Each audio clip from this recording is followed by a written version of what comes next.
I'm Larry Dornbos. I'm Director of Vibrant Congregations, and our work is to help churches take fresh steps in ministry and mission. And we're just very excited to have everybody here for these conversations that are going to happen over the next 6 months, minus July, and talking about, how do we do ministry? How do we serve our churches, our communities, our world in these unbelievably fast-changing times? I've watched a little humorous and so on, somebody saying, wow, the big thing was the fires back in the beginning of the year, and somebody saying, no, that's not anymore. Then, it's COVID-19. Well, yeah, that's still a big thing, but this big thing. And how do we kind of engage those pieces as we go forward? And we're really excited that we've got different people who are sponsoring this. So Vibrant Congregations is one. Then we have the Center for Church Renewal, and we have Luminex, Healthy Church Discernment Process, Classes Holland of the RCA, and Holland Classes of the CRC, and also Resonate Global Mission and Pillar Church. And so we've all come together to do this, and what you'll see each time is we'll have a different person hosting who has been able to connect with somebody to speak to us. And so again, just a huge thank you for all of this. And then just a quick sense of how the hour and a half is going to go. We're going to do kind of two pieces that repeat each other. So Ed's going to speak to us for a few minutes. Then there will be a time for questions, and then we'll go into a breakout room based on a question that Ed gives us to talk about together. And then we'll do that again.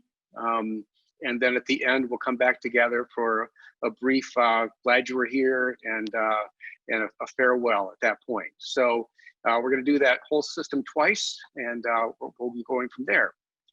But with that in mind, I want to introduce my brother Keith Dornbos, who's the Executive Director of Center for Church Renewal, and he is going to take us into the next piece. So Keith, for you. Thanks. Yeah, welcome again, everybody, to Church Now Conversations. These are conversations for this ministry moment. We're asking thoughtful, wise Christian leaders to offer their perspective on this particular moment in church and in society, and reflecting on how we can best do ministry within this particular moment. Life is changing so rapidly that we can't really look down the road another 2, 3, 5, 10 years. Right now, we just need to look at the ministry moment and saying, how can we carry on mission right now, right here? And so we're really thankful that the first up is Ed Stetzer. I mean, he would be on the list of the first persons you want to go to on almost everybody's list. Ed is the executive director of the Billy Graham Center at Wheaton. He's planted, revitalized, pastored churches, trained pastors and church planters on 6 continents. He's written dozens of articles and books, including his 2018 book, Christians in the Age of Outrage. Previously, he served as the executive director of Lifeway Research. He's a contributing editor to Christianity Today, columnist for Outreach Magazine, regularly cited and interviewed in national news outlets. From the beginning of the pandemic, I've been kind of following Ed as he's been observing the church and making comment on it, helping churches walk through this. He's been very close to these events and helping us walk through this. He's developed a leadership podcast focused on leadership during this present crisis. He's developed what's called a Resilient Church Leadership Initiative to assist pastors in this time of internal and external pressures. I'd encourage you just to check out edstetzer.com, where you'll find a lot of his resources. But Ed is an amazing, as you know, Christian leader, and we are just incredibly humbled that he's willing to join us today. And so Ed is going to be offering to us about 15 minutes worth of reflections, and then we will answer questions that show up on chat. Then we'll do breakout, and then he'll come back and then offer another 15 minutes worth of reflection. So Ed, welcome again, brother. Thank you so much for being willing to join us. It's a little confusing when your brother calls you brother and then you call me brother, because I want to be a part of all the brothers and sisters in the RCA, CRC world. But anyway, it's good to be here, and thanks for the opportunity to share with you. I don't know who had on their bingo card that we'd start 2020 with a political crisis. Remember, there's actually an impeachment. I probably made everyone nervous by mentioning that, but I'm just telling you what the political crisis. And then we had a public health crisis. And then we had an economic crisis. And then actually a crisis that has been at work for centuries came to our public consciousness again, the crisis of racial injustice and more. So that's four things that themselves would be the front page of every major newspaper in the country. And yet here we find ourselves. And so leadership in these times is tumultuous and difficult. Before we came on here, I was finishing up my message for Sunday. And probably like you, I'm asking, all right, what of these topics do I address? What do I say? What do I not say? And how do I say it well? So here we find ourselves in just this time of incredible change. Now, let me share with you, we'll go through and look at a few PowerPoints that may be helpful. So one of the things we did early on is we actually walked through what we called the 4 phases of the crisis. This was actually a Facebook Live originally that I did from my basement, I'm in the same place, but it looks a lot different, but that was right at the beginning. And I talked about how we are not at the crisis. This was flattening the curve was, now we use that term like we're all, scientists. But we talked through some of the 4 phases of the crisis. Phase 1, pause and pivot, and just how we had to, in just 2 weeks' time, redo the way we have done ministry for a long, long time. We talked about phase 2, preparing and planning, and looking at what's coming spiritually, what's coming culturally, what's coming socially, and we looked at those things. We actually suggested some ways that churches could, we called it Good Neighbor Bingo. I seem to disproportionately like bingo. It may be my Irish Catholic upbringing on Long Island. We played a lot of bingo. And so we talked about missional best practices during COVID-19 and more. And again, I'm going through this very quickly, and some of you are going to say, well, can I get that PowerPoint? The answer actually is yes. I'll post right in the chat right now. There you go. That's a link to I'm going to use like 4 different PowerPoints, but just excerpting parts of them. You can have them all. I put them at that link. Phase 3 is the engagement of the crisis. And of course, in some ways, having flattened the curve, that looks different in different places. And even there, what it looks like to engage and execute in the midst of a crisis. And then we got to phase 4. Recover and reemerge, because the reality is now people are asking that question too. How do we recover and reemerge? It depends on where you are. We're not having the same conversation in Chicagoland that probably some of you are having in rural Michigan, and it's just a question of timing and how best to move forward. But the point is, this has required a new way of thinking. Literally, I'm working on my Sunday message before this. How am I going to address these issues? What issues do I need to address? Because our world's still politically divided. There's still issues of injustice. There's still people who are sick, and all this taking place. So how then do we respond? So one of the questions that we've been asking is how do we help churches to reemerge? And one of the things we looked at here, we actually created a kind of blew out phase 4 to a much larger level. Again, we talked about how to recover and reemerge from this crisis. Now, I want to talk to you a little bit about crisis leadership. Remember, I'm going to leave you with a question before we go to there. But one of the things that we talked about in this, again, this PowerPoint is at edstetzer.com/resources. Whole thing, you can take our name off if you want, use it however it's helpful to you. But we're actually using the term dance. Now, that didn't come from us, but you'll see in the upper left-hand corner that sort of dance thing. But it's the language of that actually comes from an article that actually was put in a Medium originally and then widely cited, New York Times and other places. And what it talks about here, and what I want to talk about, is specifically not seeking to return to normal, but creating a new normal. And the language, the dance, comes from a 2-part language. One is the hammer, and that's what a lot of us experience, right? So some of you will disproportionately be in Michigan just because of the historic connection to your denomination. But the hammer fell in in all the country for a while, and still for much of the country. And the hammer shut things down. And then, having shut things down, the dance now resumes. And that's kind of the stage we're in now. And the author of the article talked about the months-long period between the hammer and the vaccine is the dance, because it won't be a period during which measures will always be the same harsh ones. Now, don't miss this, because you should expect that things are not going to go.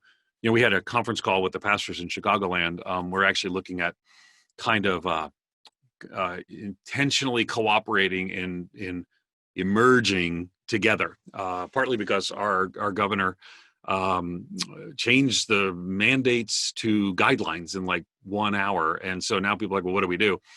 So we figure, there's some strength in numbers as well. Canada's present too. Good to have Canada here, by the way. My wife's Canadian. I recognize that the CRC is a binational denomination as well. I did your meeting in Windsor, Ontario, which for those of you who don't know, that Windsor is actually South Detroit. So when you listen to the Journey song and it uses the phrase born and raised in South Detroit, there is no South Detroit. It's Windsor, Ontario. Anyway, another story for another day. Thanks for distracting me in the chat, person from Canada. That's Anthony Ellenboss. So anyway, so here we find ourselves sort of unsure how to, and it's going to be different in Alberta than it's different in Quebec, right? So how do you move forward? And again, this is the leadership reality, because right now in your church, you have people who are pushing you because they believe that this was a huge overreaction and this is no big deal. This is just the flu and religious liberty is at stake, and they're pushing you to reopen. And then you got people in your church who are just the opposite, or saying, why would you do that, et cetera, et cetera. So here's the challenge we kind of walk through, because we're living in this time already of division. We've got the hammer and the dance, right, that we talked about here. And so we think that for the next several months, we're learning the rules, the rhythms, and the moves of the new COVID-19 dance.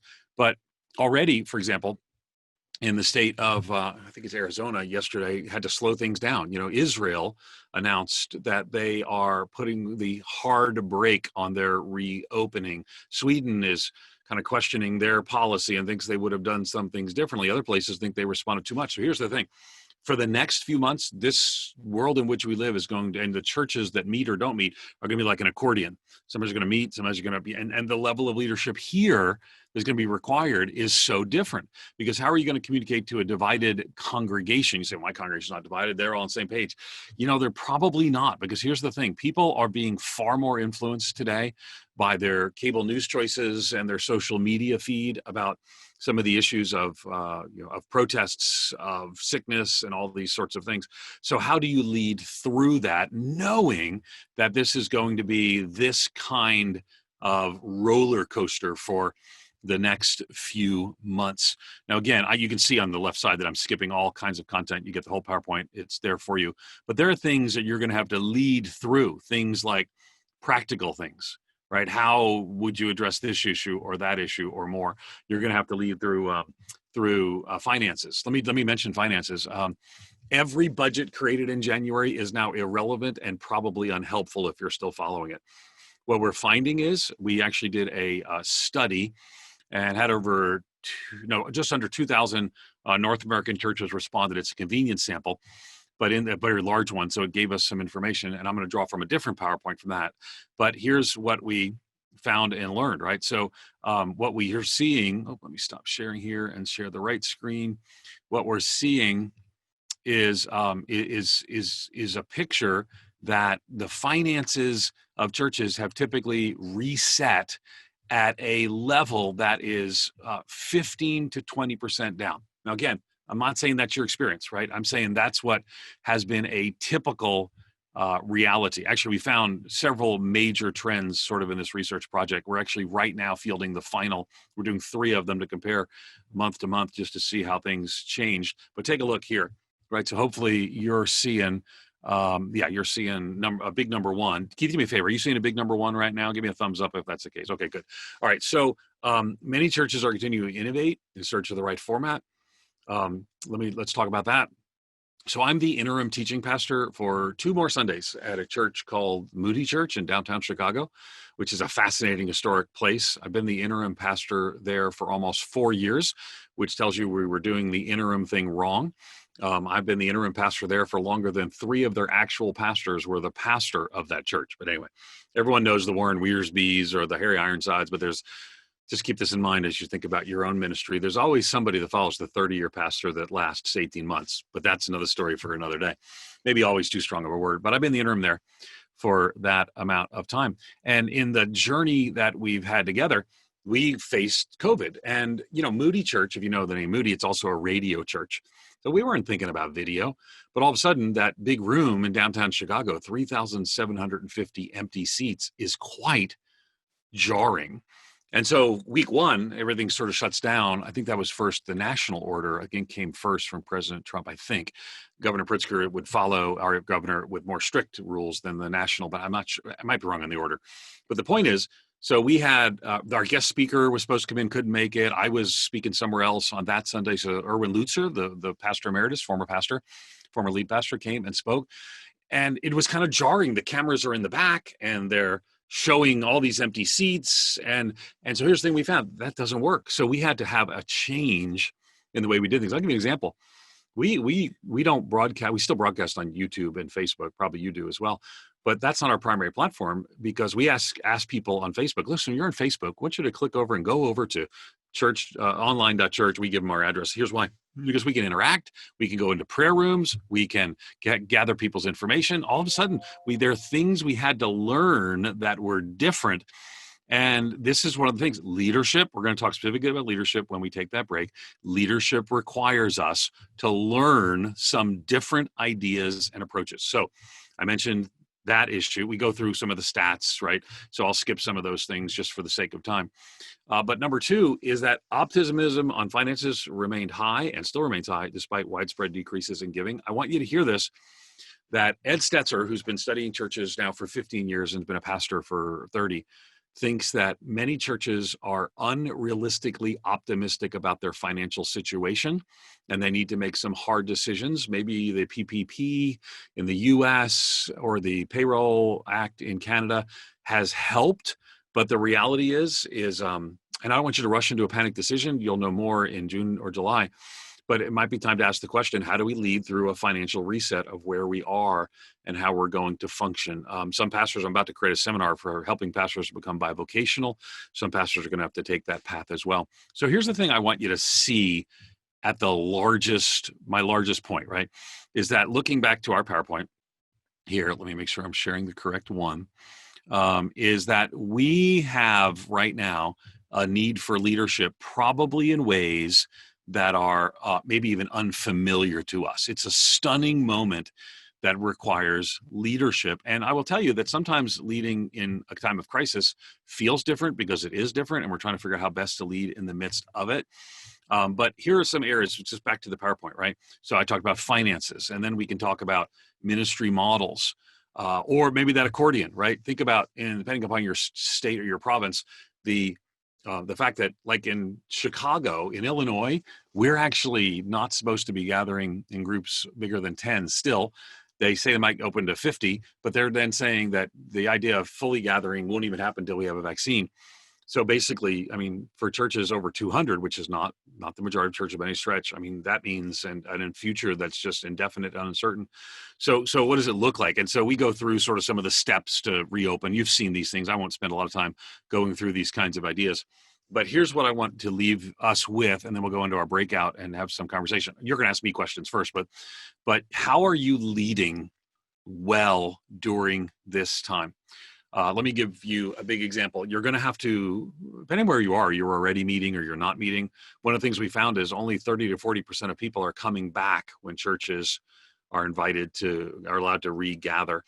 And so that's kind of a stunning thing because people thought everyone would come back. I think don't think in terms of a grand opening, think in terms of a gradual opening, but this is where you're going to need to lead, because there are going to be people in your church who think this is all a hoax and they don't want to wear a mask. And there are people in your church who are going through chemo and their kid has asthma and they don't want to go to church where people aren't wearing a mask. And so all this is here before us. I'm actually encouraging pastors and leaders to walk through this as a church decision, because ultimately to say, here's what our elders or our board or a vestry, or we got guidance from our classes or whatever it may be, has decided is the best path.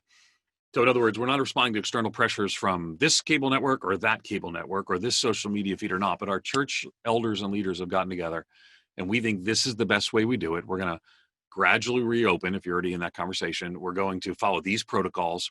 But let me just tell you, you're not going back online, because what we've seen thus far is in most places, most of the church is not coming back yet until there's a greater sense of clarity. Now, mind you, the virus has gotten kind of off of our top of mind awareness, as particularly in the U.S. we had a lot of protests. I had the privilege of marching with faith leaders in Bronzeville at a march, and that kind of lessened and by the way, I just got a COVID-19 test after that, and at the request of our governor, and I didn't have COVID-19.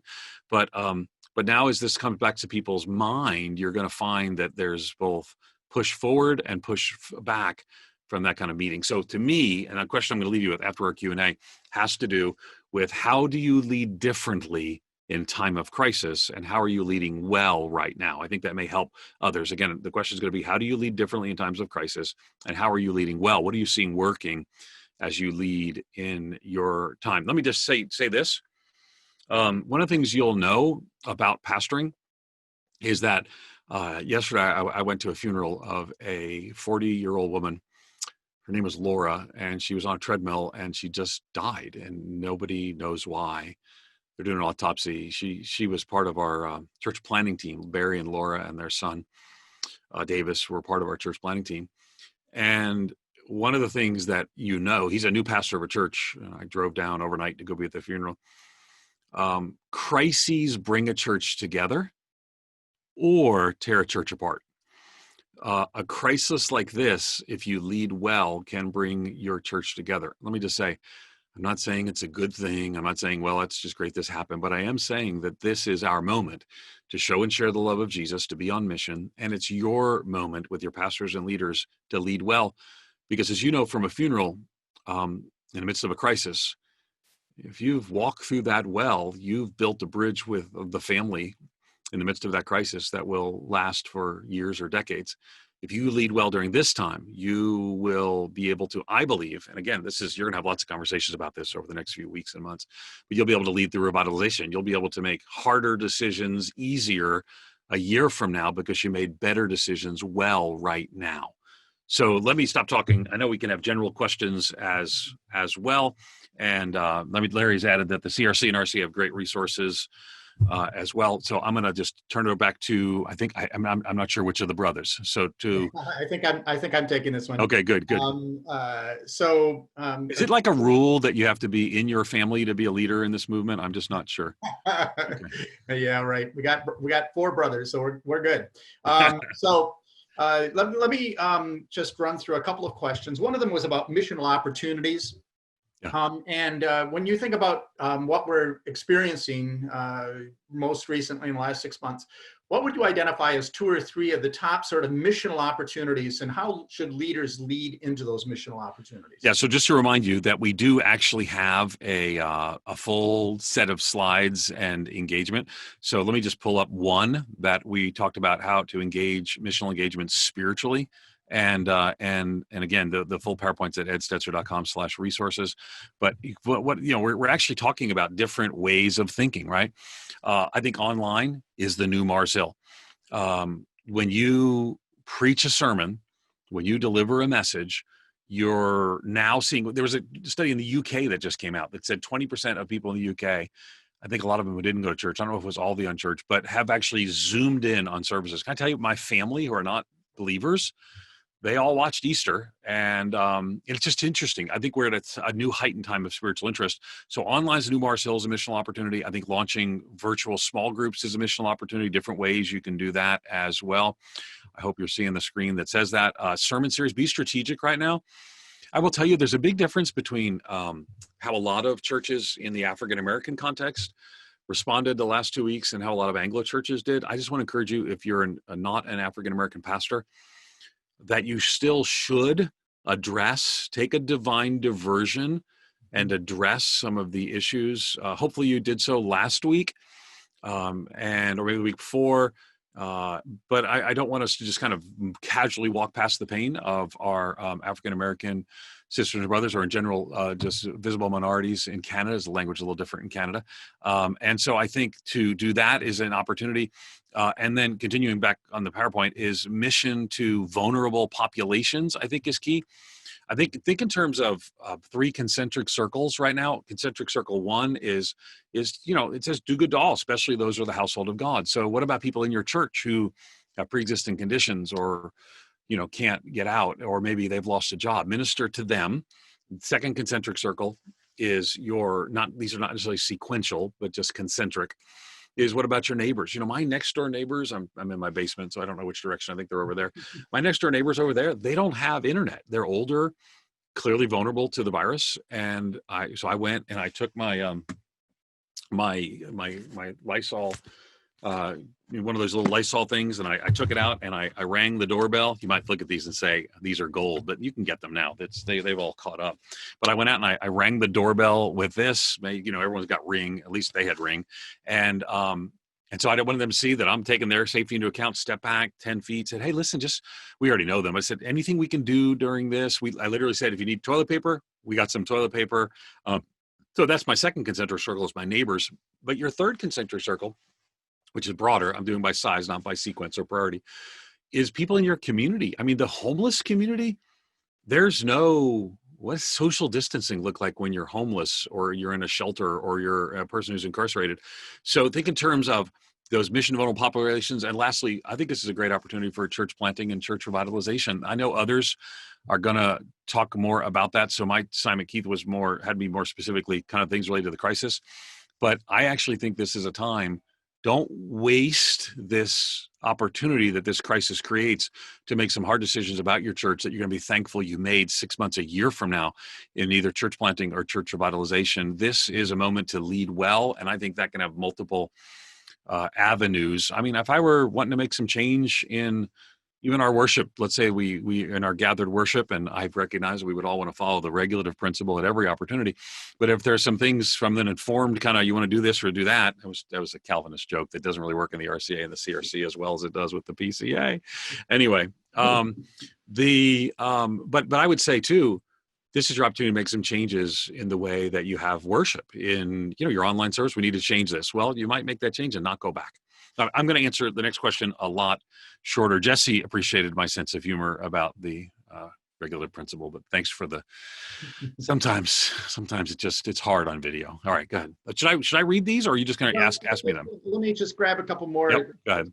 So one of them is about should leaders be considering pivoting to smaller, more nimble, and financially lighter expressions, which follows with another one which says with the finite resources, time, and attention and energy. Should pastors focus on leading differently in content creation? So we can combine them for sure. The answer, I think, Anthony, is to the question about smaller, more nimble, financially lighter expressions of church life. I think the answer is yes. However, a whole lot of people can't do that. I mean, so if you have an historic building in Holland, you have an historic building in Holland. If you're still going to be maintaining that, what I would say is, every church that I'm preaching at right now is empty because we're in Illinois. And so we have very, Moody Church's building is paid off, but we have expensive buildings and what's interesting too, let me mention the financial thing. I'm gonna come right to your question, I promise. If you are rural and urban, if you are mid-size and smaller, you're actually seeing a greater financial hit. If you are suburban and larger, in some cases, your giving is up year over year. Like not a small number. It's actually, we've seen, particularly if you were disproportionately engaged in online giving, and your church is disproportionately white collar, because white collar jobs, I mean, almost all the job losses have been, and this again, it's always the poor that get, in every crisis, the poor get hit the worst. And that's been the case here. So your situation may be different. So I don't want to say everyone's down 15 to 20%, but the typical church in the United States is under 100 and has taken a pretty substantial hit. So yes, I would ask the question. And one of the things we're asking, I don't want to make news, so don't tweet this, but the larger churches in Chicagoland are all planning to kind of emerge together into public gathering in September, which might be really shocking to some of you who are maybe in Montana and you're like, well, we're doing that now. But we still have heavy community spread. Dr. Burks listed us as one of the 3 hotspots. So we're hoping to, right? But we're going to do things before that, right? We're going to start having prayer gatherings. We're going to start opening up different things and start working towards that. So what I would say is that we've got to make nimble meetings part of who we are now. So we're going to, once we can go to 50, we're actually going to go all to small groups. So our online worship will actually be watch parties in homes that are, with 20 people or 30 people, because we can do 50. And that's smaller and nimble. The challenge is, Anthony, here's where it's tricky. There are structural expenses that churches can't reconsider that maybe they might in crisis have to reconsider. But to the degree I can, I would gear down two things. I want more volunteerism and more mission from God's people, and I want less expense because I've got to reset my budget. Most cases, 15 to 20%. Kind of follow up with Jesse's question, should pastors focus on content creation? I don't know. I'm a little cautious about that, Jesse, because I'm a little concerned that what's happened is we've all become pretty adept at doing these videos now, right? I don't know if all of you saw our week one online sermons. Were probably not going to go down in the history books as an incredible use of technology. But now we all learned to have a backlit over here, and I got light over here, and I got this. I didn't even know how to Zoom a meeting through Facebook Live when we started. So when I did about 3 months ago this Facebook Live called "This Is Not the Crisis." A couple 100,000 people watched it, and I'm moving my computer screen around to show my monitor because I don't know how to do that, right? So we've all sort of, we've learned. But what I would say is, if we become really good at content creation and we don't engage God's people in mission, then ultimately what happens is that we create a new version of consumer-driven Christianity. I've had the privilege of both being at Windsor with the CRC and Pella with the RCA. And in both those cases, my focus was, how do we intentionally engage a greater percentage of God's people in mission? If you want your church to be revitalized, and this is a big part of this cohort in this ministry, Church Renewal, if you engage a greater people of God's mission during the crisis and then help them stay engaged after the crisis, you'll actually find that engaging and deploying God's people has one of the greatest impacts on church revitalization. Because a couple things, I'm not saying that everyone who disagrees with you is disagreeing with God or anything like that, but when people are serving, they're often a lot less complaining in a church because people are there. You know why? Because people who are rowing the boat have a lot less enthusiasm for rocking the boat unnecessarily. Again, I want to be careful because, different traditions are different ways and how they engage. But I think ultimately, in answer to Jesse's question, he sort of contrasted, should pastor focus leading differently in content creation or caring connection, understanding these not mutually exclusive? I think Jesse's answer to his own view was the second. I tend to lean more on the second as well. And I promise next time I'm going to answer the shortest answer ever. The answer is going to be 14, no matter what the question. So, sorry. Well, there is another question that's asked, how do we help members who want everything back to normal to think more lovingly and selflessly about the new normal? How would you guide a leader, a pastor, to help their congregation adjust to the change that we're in the midst of? Yeah, super question, Jason. Here's what I would say. Don't say to your people that you're doing this on the basis of government recommendations. Don't say you're doing this on the basis of some directive of your governor, because what's happened is a lot of more religiously minded individuals who just numerically tend to be more conservative, they see their governors as the bad person in this. We've really tried not to do that in Illinois. Governor Pritzker has not been responsive to churches. We've requested a meeting. New Jersey governor's having a weekly meeting with churches and trying to, communicating well. We're not seeing that there. Some of you, are in Michigan. And so here's what I would say. You don't need to bring the governmental conflict and the political crosshairs into this decision-making process. So that's why you need to communicate, here's what our elders, our board decided.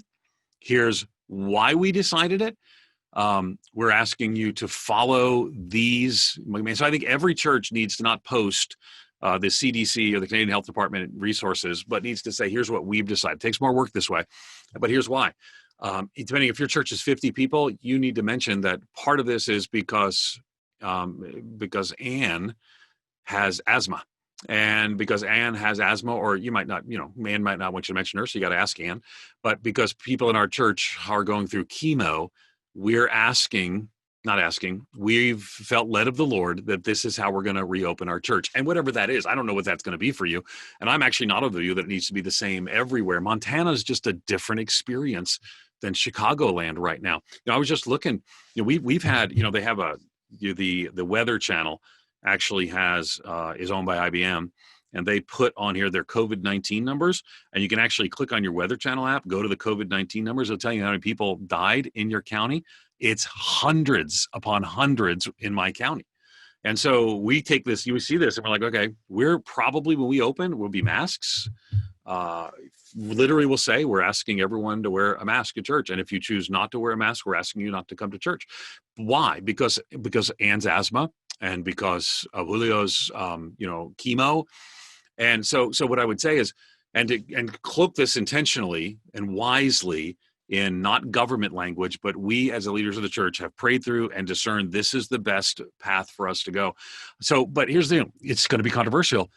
If you went into ministry thinking that you would not offend people, you have chosen badly. If you don't have about 5, maybe 10% of your church upset at you at any given time, you're probably not doing anything substantial. That's too strong. You're probably not leading as much as you could and should. If you have 70% of your church upset at you, you might want to tone that back a little bit. So you're coming out of this, regardless of what you do, with, 5, 10, 20% of the people thinking you made the wrong decision. So make sure that decision is a shared decision with your leadership.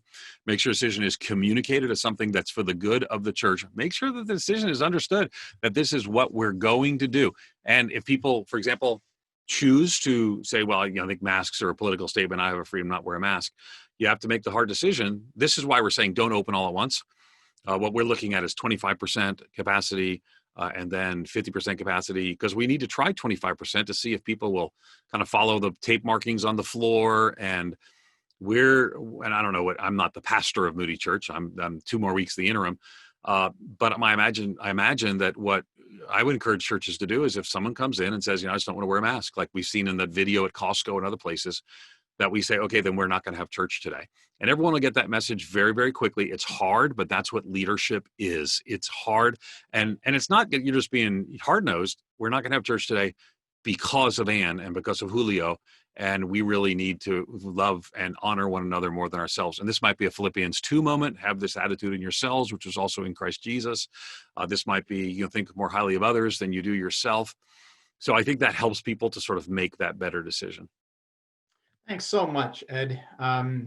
We're enjoying this and appreciating what you have to share. You had suggested that we would take just a few minutes to talk about how do we lead well in a time of crisis. Yep. And so I think that maybe we'll just take these next 8-10 minutes or whatever that is for us to go into our breakout rooms and then come back. But we're going to discuss together, and you will land with a company of people.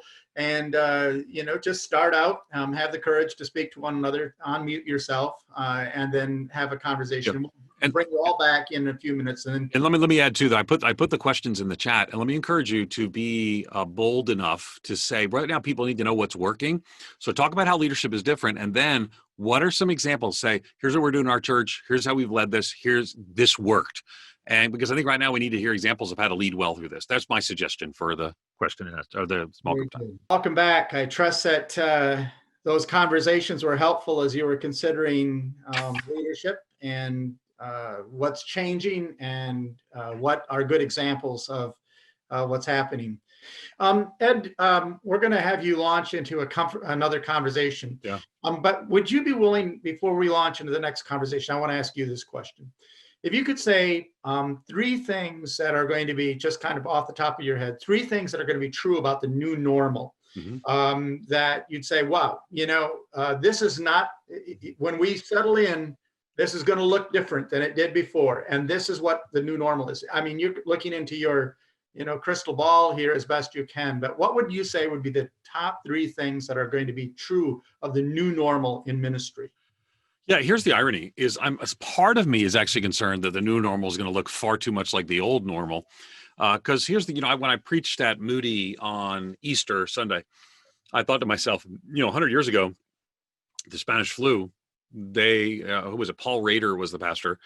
And Moody did some things and took some actions and served some people. And Moody's always been super, service focused. But the point is that they kind of continued the way they did before. And for 2,000 years, pandemics have swept the world and epidemics have hit locally. And I mean, look at Luther's writings on the epidemic. And people met in cathedrals before, they met in cathedrals during, and they met in cathedrals after. So I'm actually more concerned that people will revert back to normal when there's a vaccine or we develop herd immunity. So what I would say is three things I think I'd want to see be the new normal is I do think a greater deployment of God's people in mission. I think we're already seeing that. You're probably seeing, I went to our church building Tuesday night. We did a conversation on race, and Facebook streamed it, and it was great and fascinating. But I love the fact that our church building was literally, everything was taped off, and we had food supplies that we were sharing in the community. Our volunteers were coming in and then rotating in and out, so we met our limitations. So I would say greater deployment of God's people. The second thing is I think we need to ask is I think how we're going to do evangelism. There's a heightened sense, I think, of openness to that, and I could spend some time talking about that. But again, we won't for the sake of time. Do a favor, mute yourself if you're not already muted, because just we're hearing some folks come through. But I would say too that a lot of sort of the biggest shift may be that a lot of our evangelistic approaches for the last 4 decades have been bring people to church. I think you're going to find that the front door to your church is no longer bring people, because people are going to be nervous about crowds. I think what you're going to see is the front door to your church is going to be inviting people to join you streaming and to kind of listen in. So I think the importance of online just quadrupled, quintupled, I don't know. And I think you're going to see a decreased people who are sort of like on the, well, am I going to go to church or not?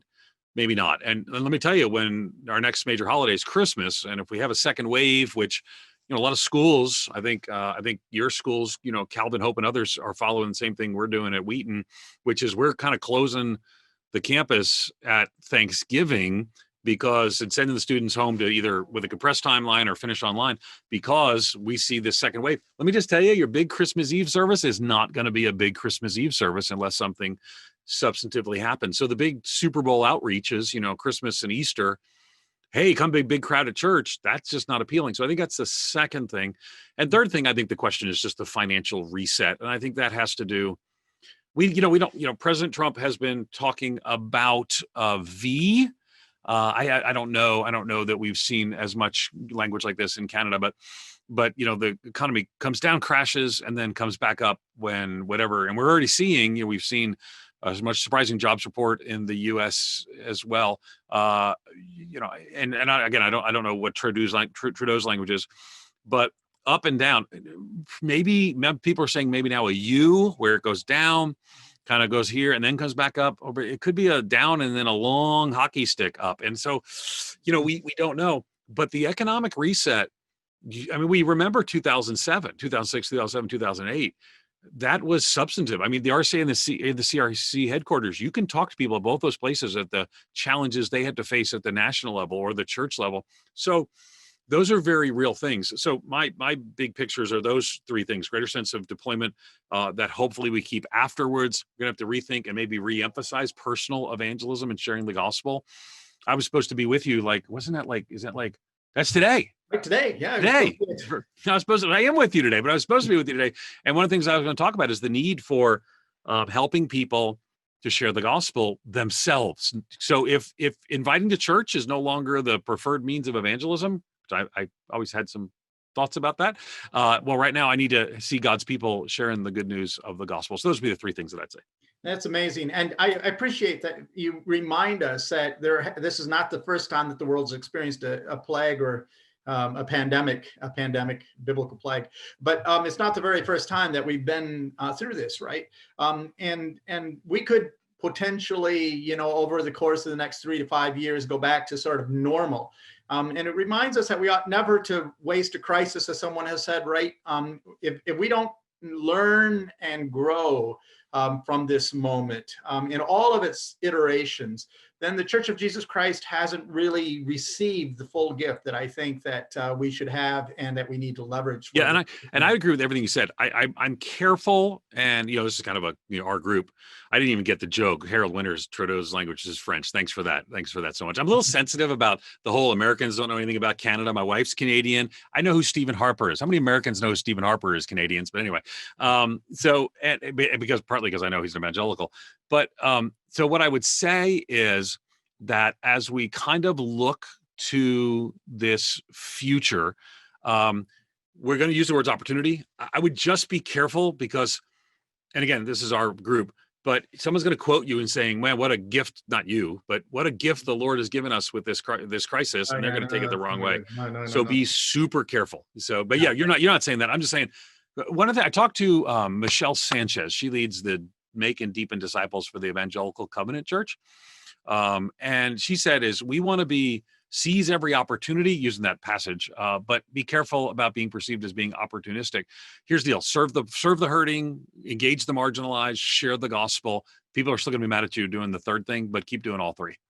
Yeah. All right. Thank you, Ed. Now, why don't you share a little bit more with us about what you're thinking about ministry in the present moment? Yeah. So one of the things that kind of during the break, and when they scheduled before this was not my topic, but I think we have to mention a bit more about having a guiding conversation about race. And we're seeing here a great tension. And one of the things that this is creating is it's not, our country is politically divided. And again, I know in Canada, it's easy to kind of be up there and say you Americans are crazy. And we probably, that might be fair. But I would say too, this rising nationalism, this rising whatever it may be. I mean, that was reflected in the Quebecois elections as well, in Quebec, and so we see this, division that's evident and present. You see it from Alberta to the GTA, Greater Toronto Area, but we see it here from Texas to Illinois as well.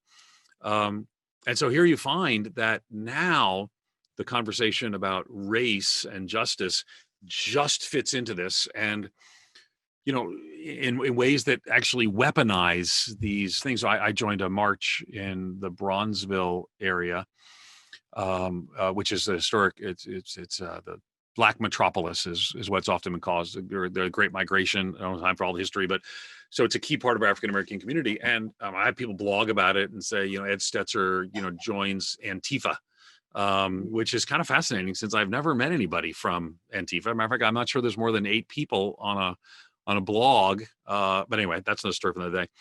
But so here's the thing. So what happens is your words are incredibly important and need to be chose very discerningly. I have a little coaching group that I do where I'm doing a 3-part video series about how to talk about race. Because, for example, I know 2 university presidents who sent out emails expressing concern, and they did it kind of after the riots had started. And I don't know any Christians who are in favor of riots, and they spoke out a concern about the riots, but they didn't mention the names of African Americans who had lost and began these protests, right? So think about Arbery, we think about, Breonna, we think about George Floyd, and just received, I think, rightful backlash.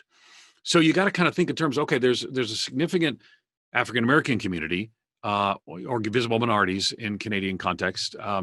And then simultaneously, there's a significant group of people who think that systemic racism is, a member of my family sent me an email that systemic racism is a hoax, and we don't. I mean, I'm guessing I don't know many pastors who think that just because they interact with people of color in ways that are different, and so they're like, no, that's real.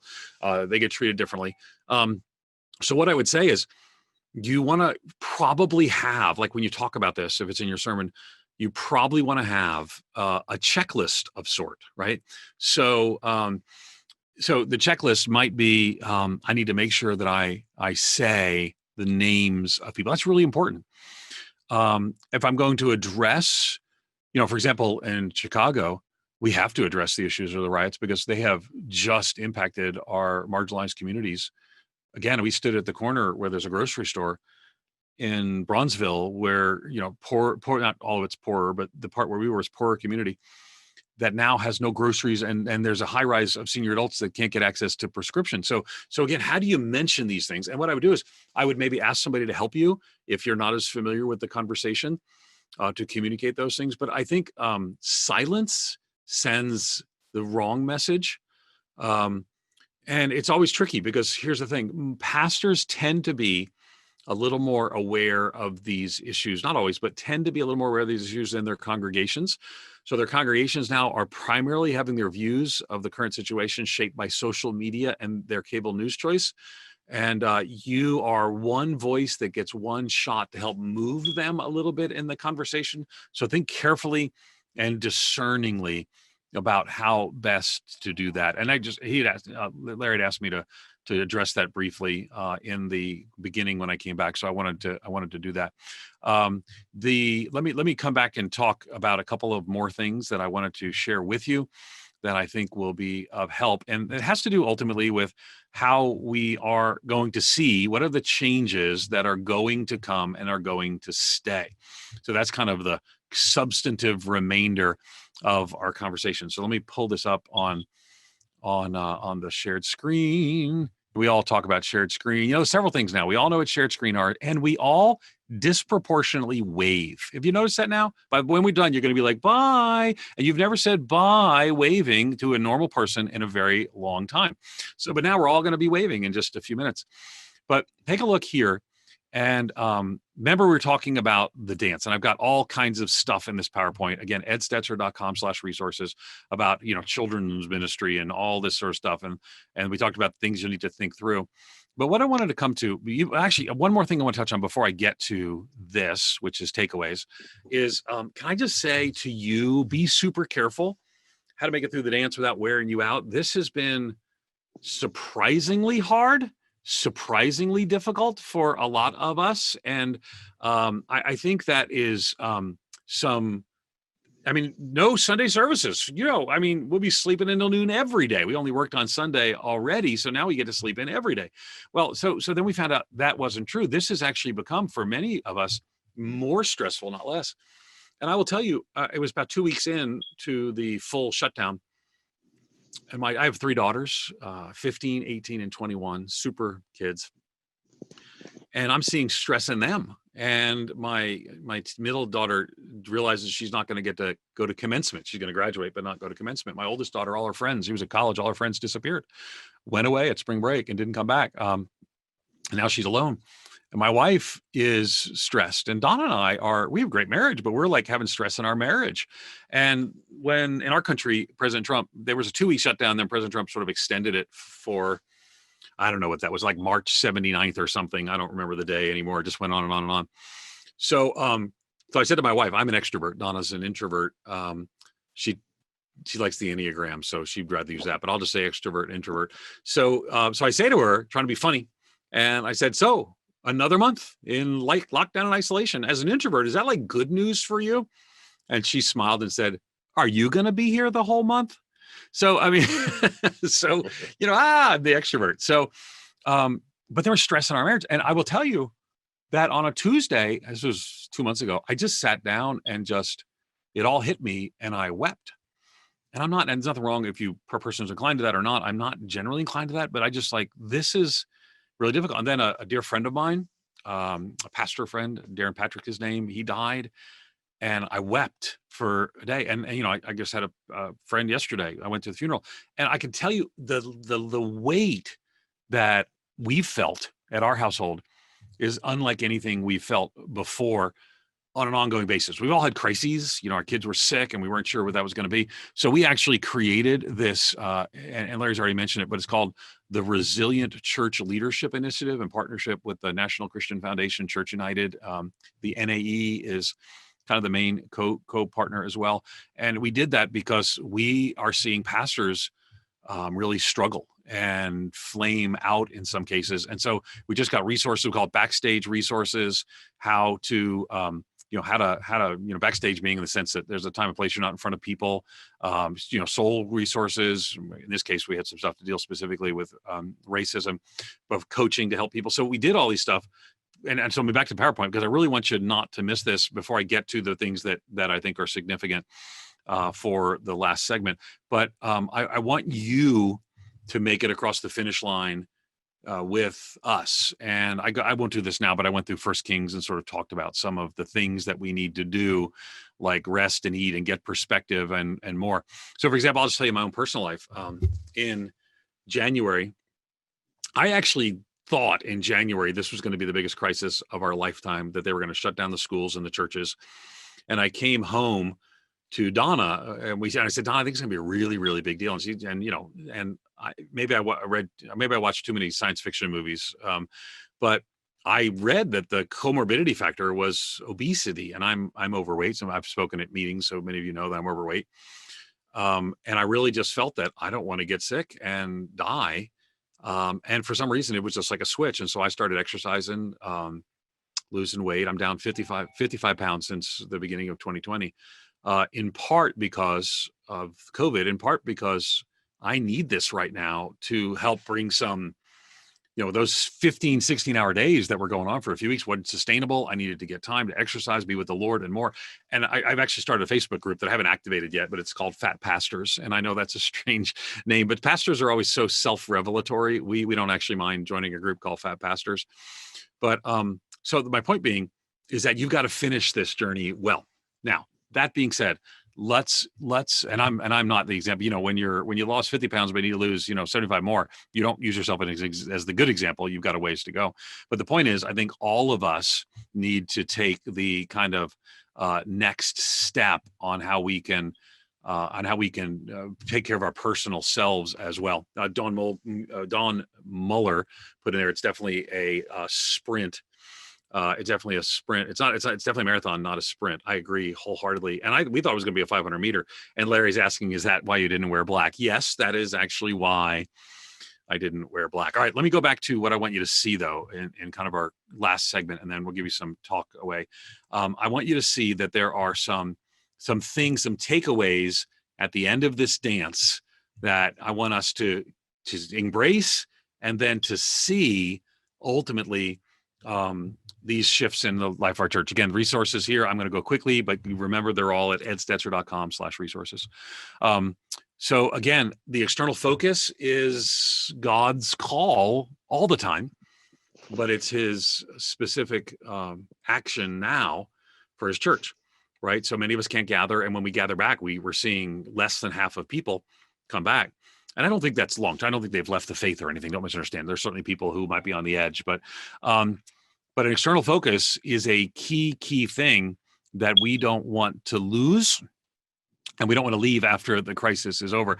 Now, let me encourage you to continue to see 1 Peter 4:10, as each one has received a special gift. Use it to serve one another as good stewards of the manifold grace of God. Call people to continue to serve and make that a distinction long term. These are things I think are now and need to stay. Second is utilizing tech. It's interesting both on the external focus and the tech. I've been a part of something called the missional conversation.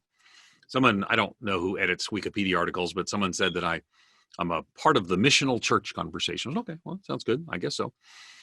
For about 20 years, we've been writing books and angsty blogs and podcasts. I'm okay saying angsty. I've been saying to people, the church has got to leave the building and we've got to be on mission, and we can't make it all about the gathered experience, though I recognize that's a mark of a biblical church, but it can't make it all about the gathered experience. We need to be both gathered and scattered. And for 20 years, people have been having this conversation. And in a short amount of time, in about 3 months, God did what angsty blogs and podcasts didn't do for 20 years.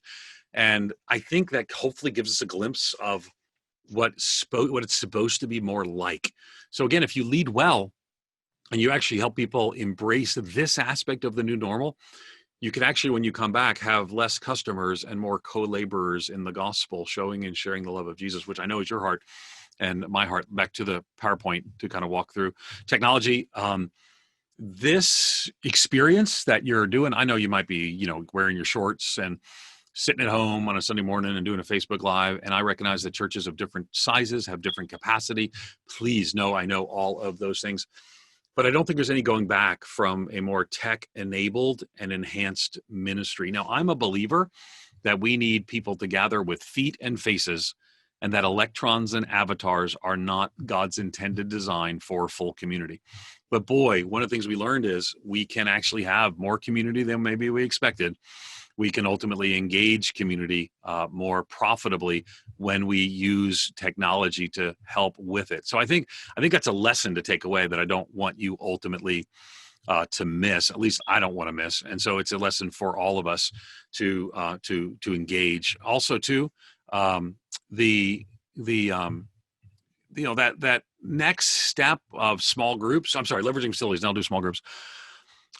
Churches have become staging grounds for mission. I think that's so great. Churches have become staging grounds for mission.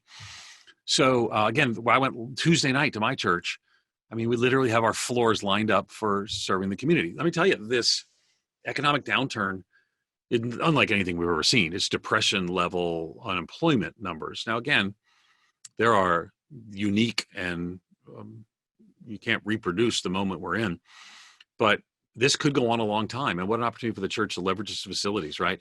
Missional, economic, and more. Small groups.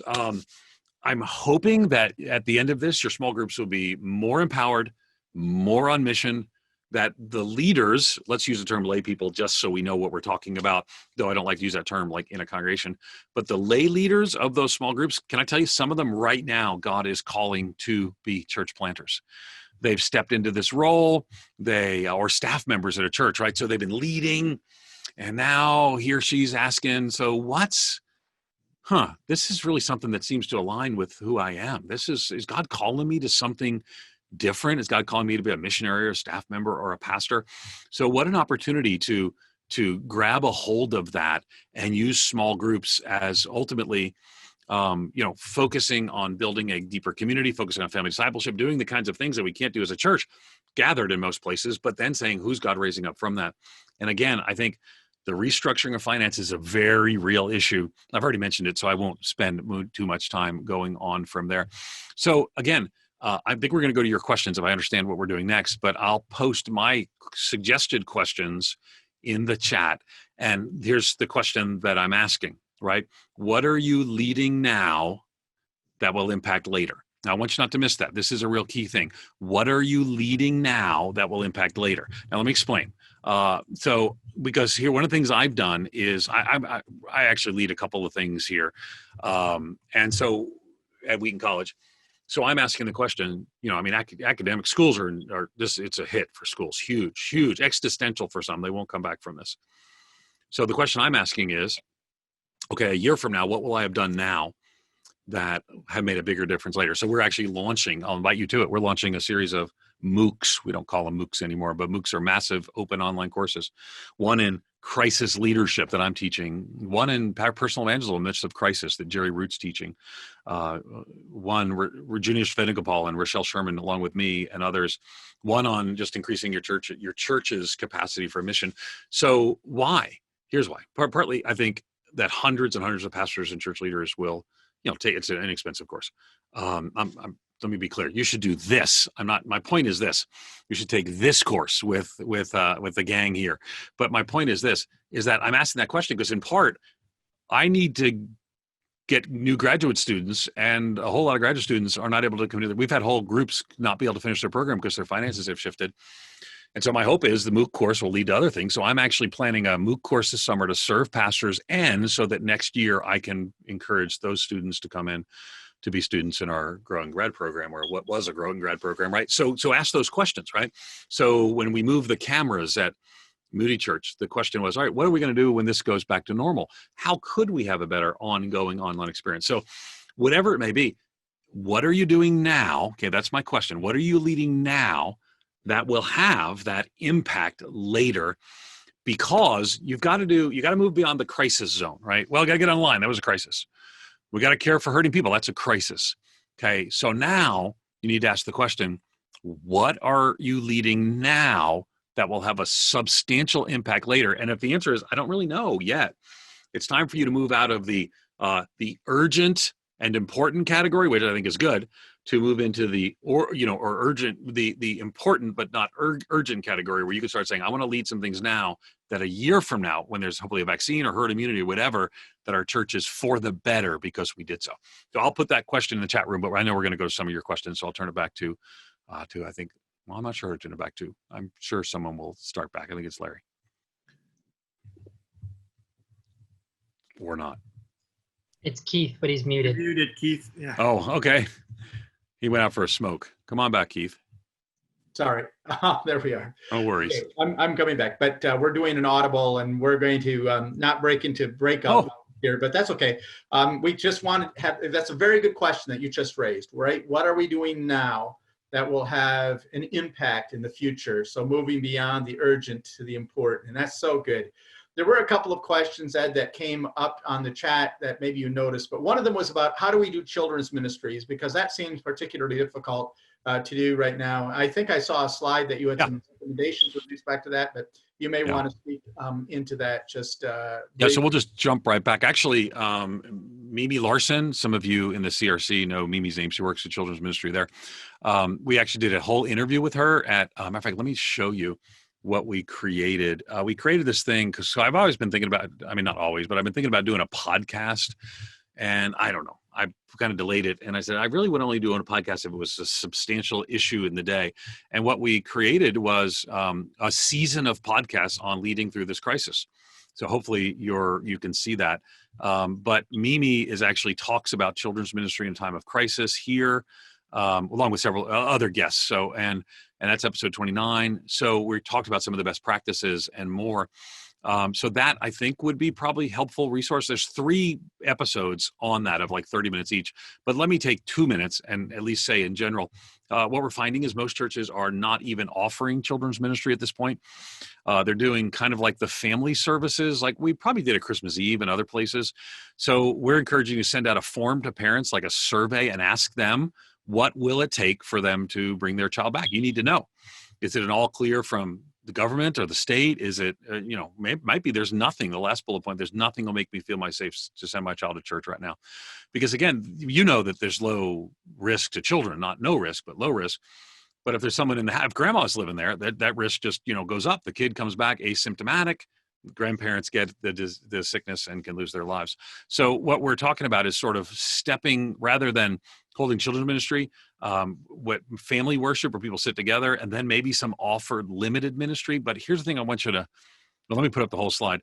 And then you have to have parents sign up for slots. You can't just have like extra people show up. The other thing too, and again, this is all at edstetzer.com/resources, is that all those, nursery workers are disproportionately older women. They're the grandmas often, right? You see that at your church. They may not be coming back for a while. And so you may not even have the ability to staff a nursery or a preschool or a robust children's ministry. So what I would say is no grand openings, gradual reopenings, see how people begin to relate. What I would say too is the planning cycle is, I used to teach churches to do like a 3-year long-range planning. Long-range planning now is 3 months because we don't know yet. We're going to know in July whether what Texas did and what Georgia did and what Florida did is a good idea or a bad idea. And if it's a really bad idea, and there's some evidence that cases are up in Texas, but not as much evidence in some other states, right? And so if it's a really bad idea and there's like thousands upon thousands of people sick and dying in Georgia and Texas and Florida, you're not going to be having children's ministry, and you're probably not going to be open for weeks and months, depending upon where you are. If, on the other hand, I mean, the Florida story is different. The governor there said, we've been open 7 weeks and we haven't. Okay. So we're still trying to figure this out. So what I would say is don't make any promises. Here's the phrase we're using. We haven't publicly gone this way, but we are planning to open. I know churches are open. Don't send me letters. We're planning to regather the week after Labor Day, the Sunday after Labor Day, 14th or 13th, something like that. And the reason is schools will be back in session. We don't want to be the first people to open our community, but we're in a high spread area. We're going to open with lower capacity limits, probably 25%, social distancing, probably masks, right? So children's ministry is not a part of the 25% for most churches. And so but by then, because we're pushing back a little bit, I'm not saying you need to do this. I'm just saying we're in Chicagoland. It's a different world. Is that then we get to kind of see how open are people. So start surveying your congregation about their willingness to come back. You can just Google right now. There's all kinds of churches are putting up their surveys to share, and there's some really great ones out there. I know the CRC and the RCA both have sort of opening guidelines or things like that. So I wouldn't be surprised if there's some, Keith's shaking his head. So I'm guessing there's some surveys there as well. So use those to kind of get a feel for where you are. But I would just say to you, you can't rush into children's ministry, and you're going to be understaffed anyway. Here's the thing too, last comment, and Keith, I'm terrible at short answers, but those people who are pressuring you to open, let them I mean, again, depending on where you are, we'll have masks. Say to them, we are opening. They can be among the 25%. Don't judge the 25% who might not come back until there's a vaccine and watch online, but take those steps together and ask them to help. If you want to also help us open and you start looking towards children's ministry, we're going to need new children's volunteers because some of the older adults who aren't coming back right now need that space, and we need you to step up. You really think we should open? Come help us. Thank you, Ed. Well, we're wrapping up our 90 minutes for our Church Now conversation. Oh, I feel terrible. I didn't give you a second. No, this is I got to answer shorter. No, that's good. What you provided for us, Ed, is just touch points on several different topics that are so very important. Those touch points will allow us to have a little bit of a toehold to do additional thinking and research and investigation. And you provided for us a way to investigate some of these things that you provided for us in terms of PowerPoints and other ideas, edstetzer.com /resources. All those things are available, and we're just so thankful for your wisdom, your love for the church, your real capacity to be able to assess situations and to call the best out of us as a church. And we want to be the very best that we can be. We want to be the Church of Jesus Christ that in this period of time truly is recognized by our society as being a community of care, support, love, and the hope of the gospel.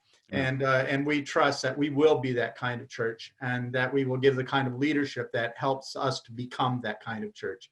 So again, Ed, from the depths of our hearts, thank you for the time that you've given us today. We appreciate it much. You're welcome. I just wish we were together, and what a disappointment, but at least we can do so digitally and virtually. Thanks for having me. God bless. Wonderful. Well, I'm going to turn it back to my brother, Larry.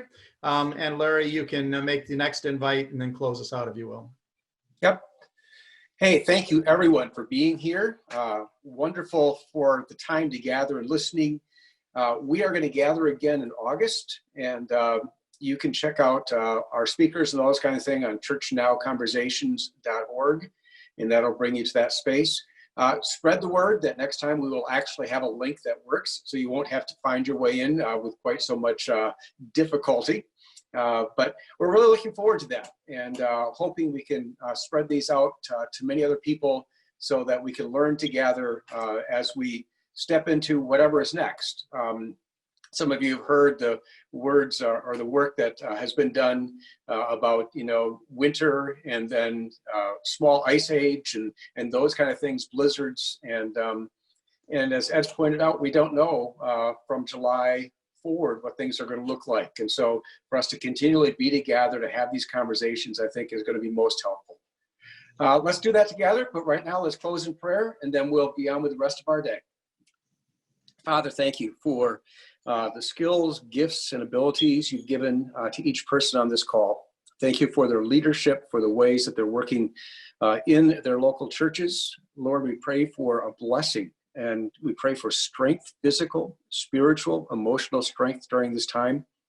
Lord, lead and guide us to the right people to sustain us. Lead and guide us to the right resources to give us wisdom.